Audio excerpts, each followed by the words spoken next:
বছর শুরুতেই দ্বিতীয় বিয়ে ভাঙে অভিনেতা কাঞ্চন মল্লিকের। তারপরেই 14ই ফেব্রুয়ারি কাঞ্চন শ্রীময়ী আইনি বিয়ে সেরে ফেলেন।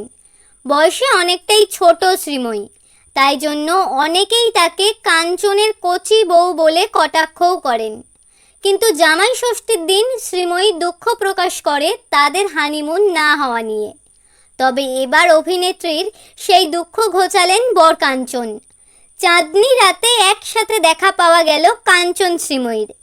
অনুরাগীদের প্রশ্ন ছিল, এটাই কি হানিমুন? রাতের অন্ধকারে সমুদ্রের ধারে ভালোবাসায় মজলেন তারা দুজনে।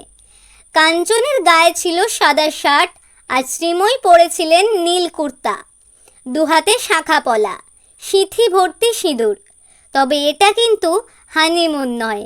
শ্রীময়ীর এক ভিডিওতে দেখা মিলেছে পরিবারের সদস্যদের। তাহলে তারা ঘুরতে গেলেন বটে, তবে হানিমুনটা তাদের এবারেও হলো না। তবে শ্রীময়ী জানিয়েছে, পুজোর পর কালী পুজোর আগেই দুজনে যেতে পারেন মধুচন্দ্রিমায়।